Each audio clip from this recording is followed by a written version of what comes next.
Hello, everyone. My name is Marisol, and I did my presentation on hypertension and nutrition as it relates to the city of Maywood. And this presentation will focus on population level health, education, intervention. Some of the health related issues related to the city of Maywood include nutrition, chronic illnesses such as high blood pressure and diabetes, obesity, and poverty. Background and significance. According to the United States Census, 27.7% of people who live in Maywood and who are under the age of 65 do not have health insurance. 26.9% of the population in Maywood live in poverty, according to the United States Census Bureau. 20.6% of adult men and 33.3% of adult women of Mexican origin were obese, compared with 19.9% and 22.7% of non-Hispanic white men and women, respectively. Reduce the proportion of adults who are obese, increase the variety and contribution of vegetables to the diets of the populations aged 2 years and older. That's something that I wish to accomplish. Healthy People 2020 objectives. Some of the Healthy People 2020 objectives that are related to the city of Maywood include reduce the proportion of children and adolescents with hypertension, since chronic illnesses are at a high rate in the city of Maywood, especially because the diet that they eat is not very healthy. It's a Hispanic diet that is usually high in fats and carbohydrates. Another is to increase the proportion of adults with pre-hypertension who meet the recommended guidelines for body mass index. As discussed previously, another issue is obesity, and this relates to obesity because we want to make sure that people are able to keep a healthy weight. Increase the variety and contributions of vegetables to the diets of the population aged 2 years and older, and prevent inappropriate weight gain in youths and adults. Needs assessment. I interviewed Dr. Reese, who practices in the city of Cudahy and works with residents from Maywood. He believes that diabetes and cardiovascular disease is a major problem in this city. I interviewed members from the community, such as Juana, who stated that more recreational programs are needed for the residents of Maywood, California. Alisa from the YMCA stated that they need more affordable food prices. Many people do not manage chronic illnesses well, which causes an increase in hospital admissions. Many residents do not have healthcare access due to their legal status. I live in the city of Bell, which is near Maywood, California, and know this community very well. And I also continue to teach for LAUSD, who has many schools in the city of Maywood. So I really know what the issues in the city is.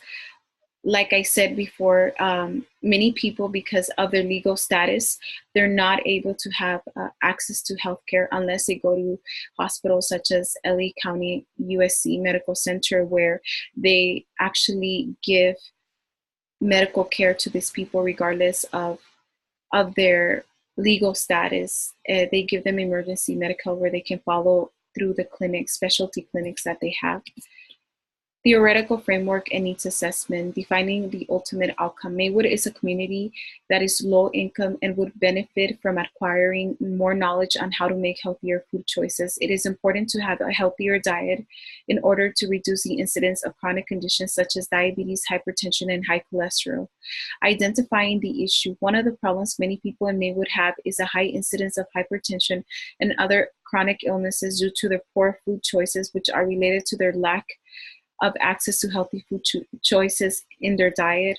Many of these people live in poverty and do not have the necessary means to buy healthy food. In addition, the community of Maywood has many fast food restaurants such as King Taco, Jack in the Box, which, if you think about it, most of the time junk food is cheaper than healthier food. So these places do have a lot of fast foods that are not healthy. Phase 3, examining the factors that influence behavior, lifestyle, responses to environment. Low socioeconomic status can influence Hispanics' lifestyle and health. Access to healthcare and their socioeconomic status can influence their health. In fact, several studies found that Hispanics consume a higher percentage of carbohydrates, proteins, and fibers, and a lower percentage of total and saturated fats than non-Hispanics. Their environment can influence the way people eat. Maywood is a house of many fast food restaurants, like I mentioned before, and even has several liquor stores. Growing up around this neighborhood, I realized how students, including myself, loved eating junk food such as hot Cheetos. Although there are some homeowners in Maywood, even if they would love to grow their own fruits and vegetables, they wouldn't be able to because a lot of the soil in Maywood has significant levels of lead. Phase 4, the project for the health education class was initially supposed to be at a wellness center, which serves many people from the city of Maywood. However, since I work for LAUSD, I gave my presentation at a high school that serves students from Maywood. My presentation focused on nutrition and hypertension. Phase 5, implementation. My presentation consisted of 2 PowerPoint presentations. One was focused on high blood pressure and the other one on nutrition. It primarily focused on the DASH diet. Phase 6, process evaluation. I gave my class on hypertension and nutrition. I made my class interactive and fun. I had questions and answer sections after each presentation and was surprised to see how many students were actually engaged with my class. I also shared the knowledge that I gained in doing my research for my presentations to the patients that attend our clinic. So it was great to learn more about hypertension and nutrition. Theoretical framework, impact evaluation, short-term goals. By the end of this class, I wanted my patients to know what high blood pressure was.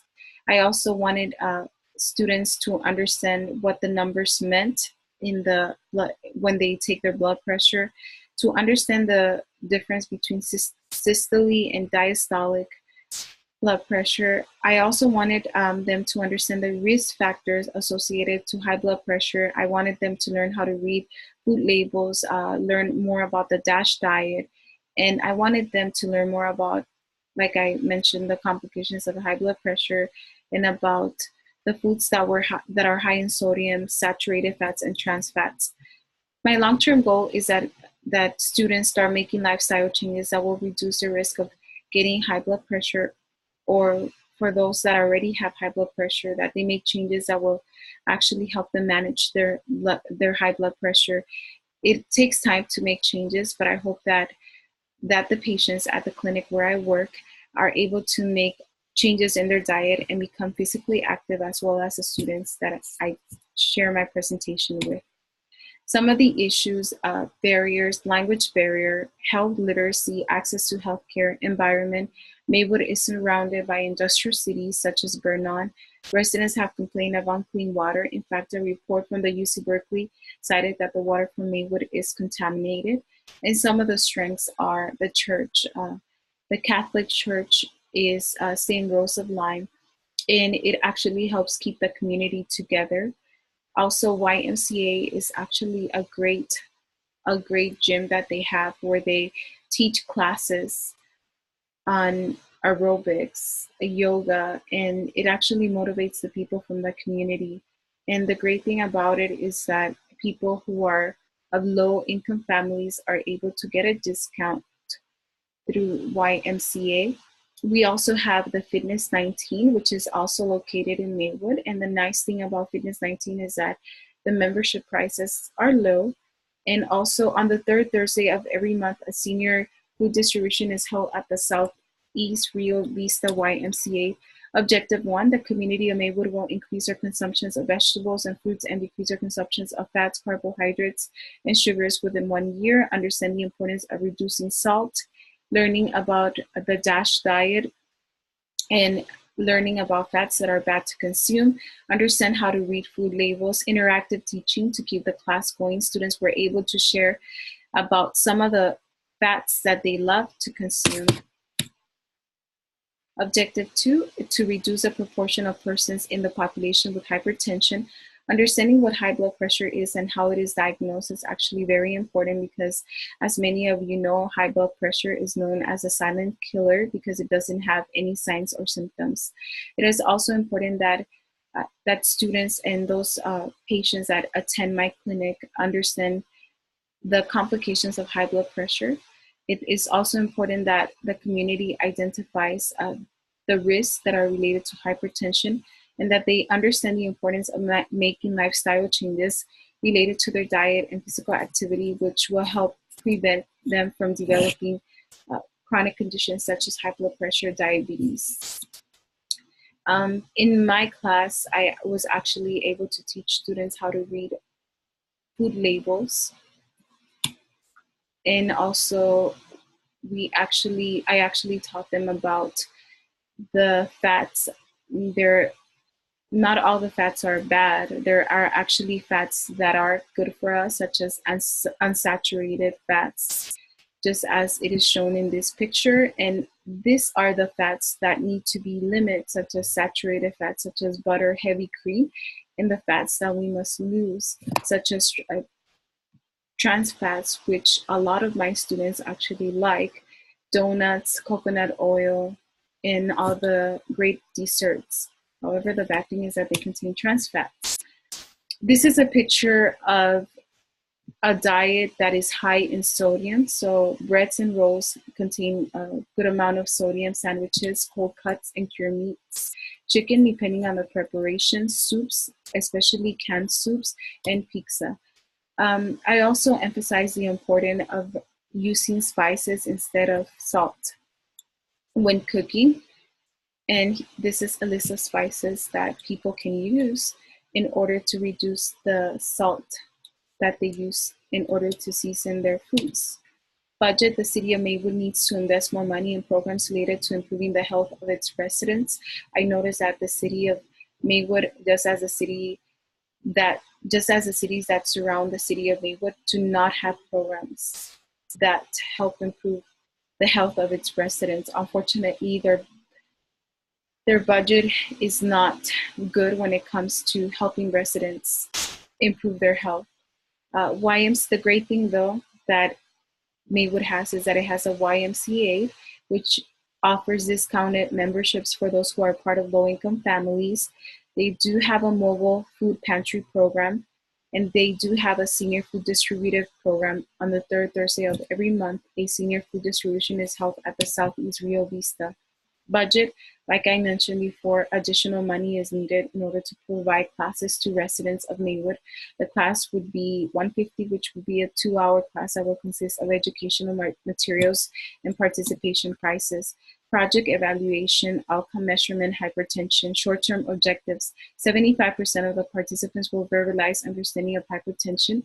The evaluation was met. 80% of the population participants will be able to identify at least 3 risk factors related to hypertension, and it was met.